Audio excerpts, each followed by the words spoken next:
So I've been poking through your channel, looking around, and I see that you dislike the Deadliest Warrior as much as I did.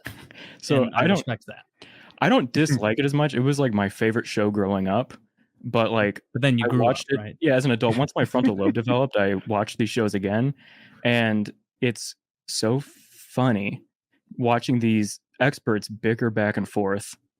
That's why I made a video on it, because they just hate each other so much, and they're not even on the payroll, and they hate each other so much.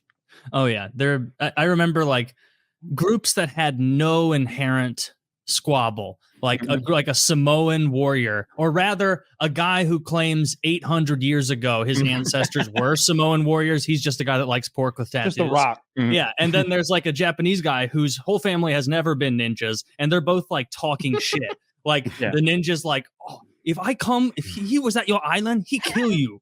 He'd fuck you up. And then the Samoan guy's you couldn't sneak up on him, man. He knew the whole island. He knew everything. You think you're going to come into his domain and take him down? And it's it's badly acted and it's genuine aggression, which is a wonderful conflagration of embarrassment. The producers obviously were hey, just kind of ham it up. And they're all right, yeah, we'll do our best. And they're oh, the Spetsnaz wouldn't have a chance against the Green Beret. And then the other guy's I'm going to fucking kill you. Yeah. And that's and then they're okay, well, you can tone it down a little bit. But my favorite is how bad the mashups are. It'll be William Wallace versus Mitch from Accounts Receivable. They don't. One is very obviously going to win. I think, yeah, right. The accountant. It's dude, in 996 out of 1,000 simulations, the accountant loses, and then they're afterward, the accountant's at the end of the day, it was a split decision. 996 to 4. It was so. You're right. I'm remembering more about how stupid that show was now. I had a bet with my friend. Every week, we were in middle school. Every week, it's one of us would pick one and the other, and we would progress on through the episodes. And the 4th episode in, my friend won. And then everyone from then on was the obvious winner, everyone. And he just picked each one. That's where my resentment for the show started. You guys didn't have a very fair system. You should have got to pick first every other 12. time.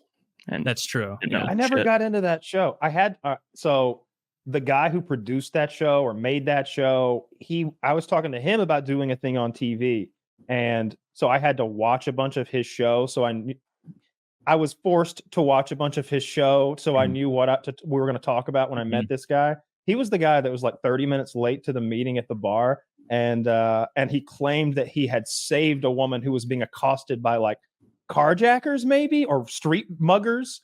And this is the kind of man who gets accosted by street muggers, not the kind who steps in and saves the day. He was a fat, balding, hairy, slobby kind of guy. And I felt like he was oh yeah, I'm late and sweaty because I had to fight crime. And I'm thinking, I just think you're just not. I think your AC is out from the car. Out of shape. Yeah, I think you took the bus here, sir. You took the bus here to the Omni. I don't think I want to continue.